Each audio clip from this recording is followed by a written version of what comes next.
하나님 감사합니다. 오늘 주님께서 성전에 감탄하는 제자들을 향해서 다가올 종말의 환란의 시대를 준비시키는 말씀을 받습니다. 저희가 종말의 시대를 살아가면서 말세의 시대를 살아가면서 주님만 바라볼 수 있는 저희에게 인도해 주시옵소서. 예수 그리스도의 이름으로 기도합니다. 아멘. 오늘 본문 말씀은 마가복음 13장 1절에서 8절입니다. 예수께서 성전에서 나가실 때에 제자 중 하나가 이르되 선생님이여 보소서 이 돌들이 어떠하며 이 건물들이 어떠하니까. 예수께서 이르시되 내가 이 큰 건물들을 보느냐.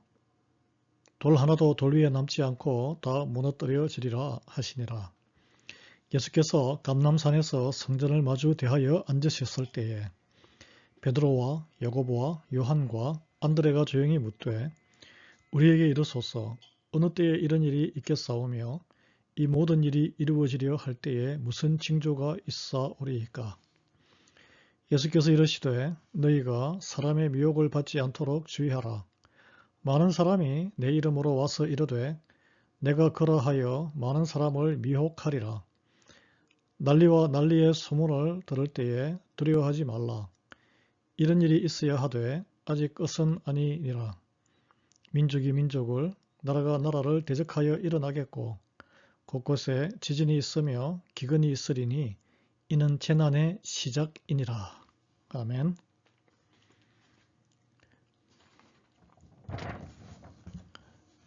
야곱의 후손이 아닌 이방인 출신인 헤롯 왕이 유대인들의 환심을 사기 위해 시작한 것이 예루살렘 성전 건축입니다.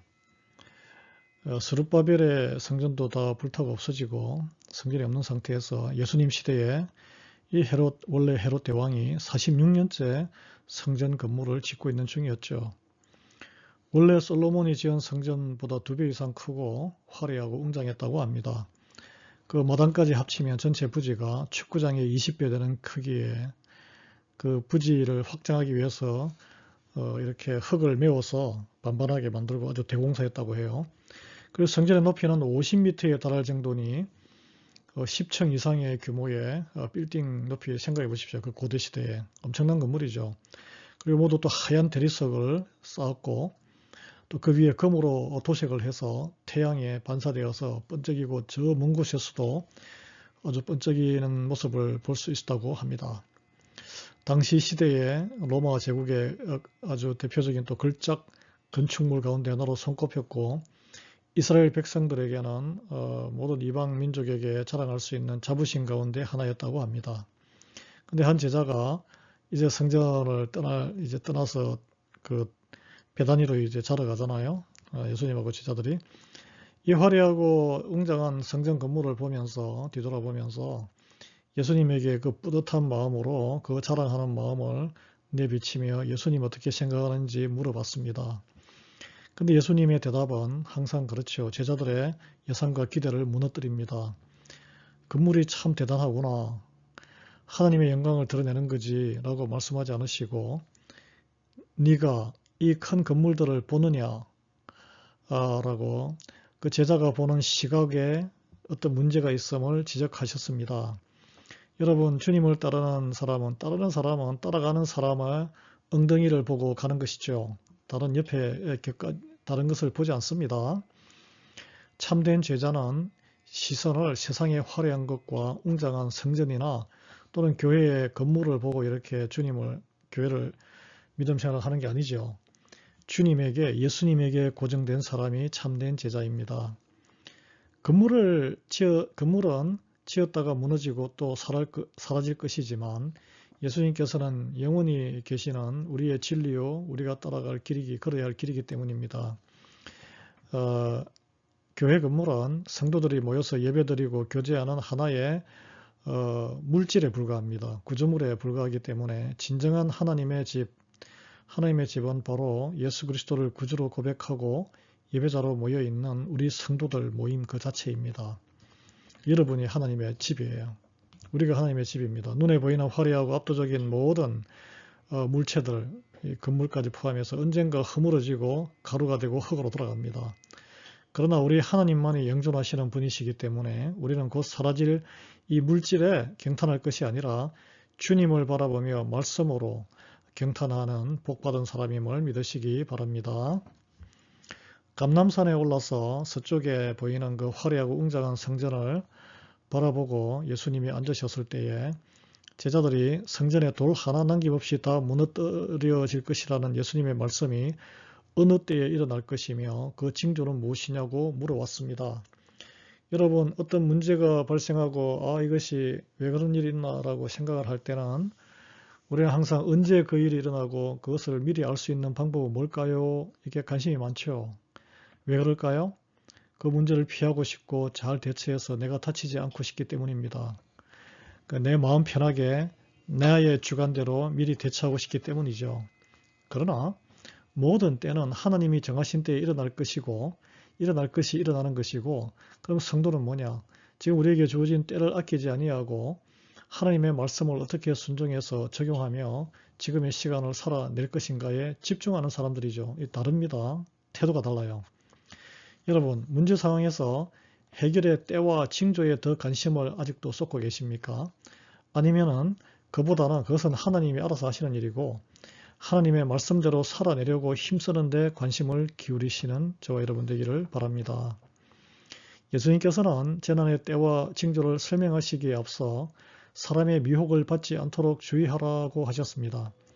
이 말은 살아있을 때에 사람들의 말에 신경 쓰면 휩쓸리게 될 수밖에 없기 때문에 오직 하나님 말씀을 붙들고 자기를 지키라는 것입니다. 예수 그리스도라고 참칭해서 말할 자들이 속속 등장할 것이며 많은 사람이 넘어갈 것이라고 예수님이 오늘 예언하셨습니다.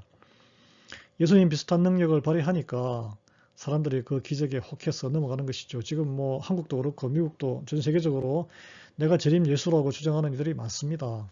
다 사이비죠. 그리고 난리와 난리의 소문, 뉴스들이 있을 때에 두려워하지 말고 주님의 약속을 믿고 버텨야 합니다. 요즘 뭐 계속 전쟁의 뉴스가 들리죠.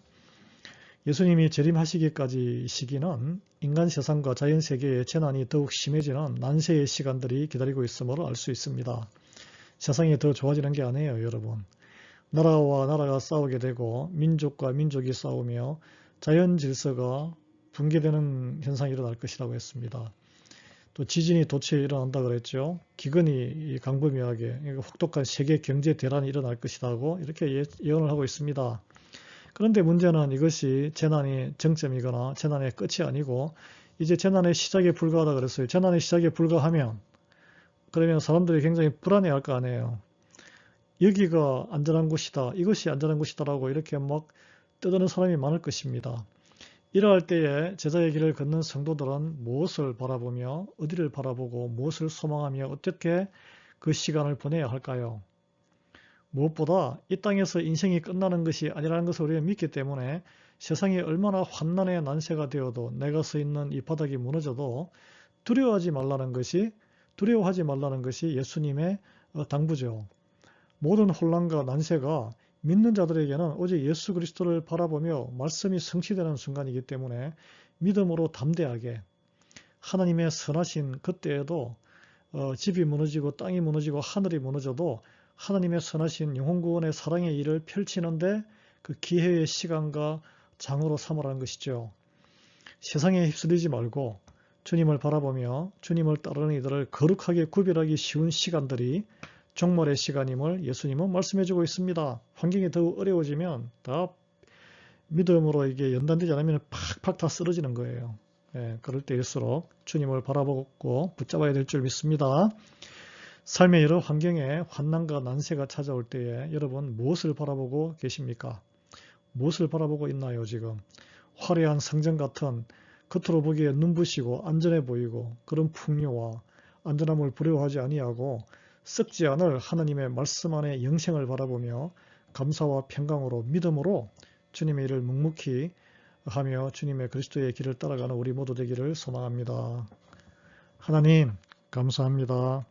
오늘 주신 말씀대로 세상이 흔들리고 더 혼란스럽고 여기가 안전하다 저기가 더 옳은 길이다라고 사방에서 자기가 세상의 기복신앙의 축복으로 우리의 영혼을 낚으려고 할 때 단호하게 거절하며 오직 주님 주신 말씀을 묵상하며 말씀을 실천하여 사랑으로 한 영혼의 구원을 위해서 그 모든 기회를 쓰기로, 그리고 우리 인생과 이 세상의 모든 말세의 때는 하나님이 정하신 때에 알아서 하겠거니 하고 믿음으로 두려움 없이 버티는 저희들 되게 은혜 베풀어 주시옵소서.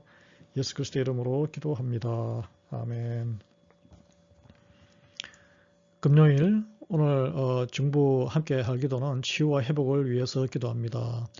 교육 안의 용서와 치유와 관계 회복을 위해서, 그리고 시물 안정과 이민자들의 인권을 위해서 기도하시며, 교우들의 가정과 사업의 평안을 위해서 기도해 주시고, 우리 또 한우들을 위해서 우리 김정선, 박정자, 서금희 권사님, 손은옥 권사님, 하수라 권사님과 남편 풀러 씨를 위해서도 여러분 기도해 주시기 바랍니다. 이 외에 또 우리 김순옥 집사님 또 다리 발목이 또 불편하신데 빠른 회복을 위해서 기도해 주시기 바랍니다. 오늘도 주 안에서 평강하시기를 기원합니다.